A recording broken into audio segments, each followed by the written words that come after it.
feel like I needed a suit jacket for this, but I don't have one, so we're jumping straight in.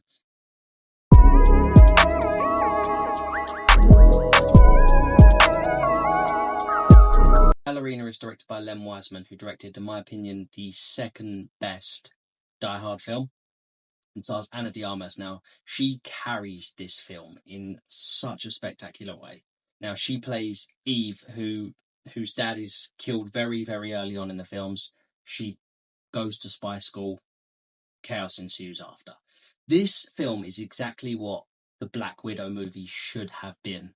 And it takes its time in the first quarter, but in such an amazing and unique way. And it's very, very rare that we've all seen action films where an actor or whatever's hitting a bag or doing some form of training, and you're like, you can tell that she trained her absolute arse off for this. And this film takes time in establishing the training. You get more lore in the John Wick world, and it's done in such a unique way. And I like that the fact that they do tell you very, very early on, she's not John Wick. She's smaller. She's not as strong. She's not the Baba Yaga. She is her own character, and she has to be resourceful, and she is. And resourcefulness is done so well in this film. She beats people with everything. Pots, pans, candlesticks, a TV remote while the channel's changing with every hit. There are so many moments in this film where I was like, oh damn. And the film very rarely stops for a breath. And it's a really tricky thing to do with action, is it can feel very, very much overwhelmed, or like there's not enough setup. And this film does this perfect balance of, you very rarely have moments of downtime, but when you do, they don't feel wasted. They feel like you're catching a breath and then you're straight back into the action. And I absolutely love how this film does that. And while it does, the action they do something really well in the sense of the camera is always there. Little step back, and you can see the action. You can see that the actors have prepped and trained, and the choreography is so well done. And they let you step back and enjoy it. And it's such a unique and fresh intake in modern action films where they allow you to do that. And the camera isn't all here. You really get that sense of urgency at the same time. But while it's happening, you can see, and I love that. Not just that, but the John Wick films over the last 10 years have really taken time to set up and build this world where, even while people were just in a lobby, everyone's... and you get the sense that everyone in this world, everyone knows what's going on. And anything could kick off at any moment. And I love that even for those little split-second moments, and you always get the sense that something's happening. There's always a sense of urgency. There's always a sense of there's things going on, and the world feels lived in.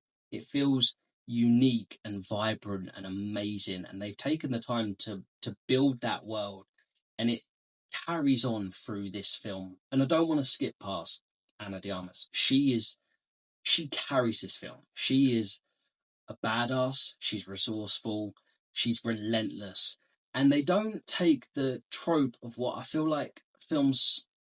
Do you remember during the early to mid 2000s, every female action star, it was a leather jacket and it was one-liners, and they never felt real. She feels vulnerable.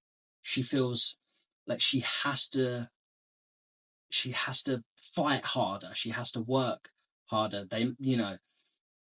And she does. And she, even though she does feel vulnerable, and she fails a lot in this film, she is so relentless and so good that it keeps you engaged all the time. And the way they brought Keanu Reeves' John Wick back is done so well. He feels like the Baba Yaga. He feels scary. And they make a point of not bringing him down to bring her up. They find this perfect balance of power scaling. You understand why he's so feared. And I love that. What they don't do is the the Batgirl TV series where she's talking about the bat suit and she's like, I'm not going to let a man take my name. And you're like, well, actually, you took it from. Or even in the new Ironheart trailer, where she's like, I want to make something iconic, and she's just making something that's done before. And I love the Ironheart trailer. I think it looks fantastic.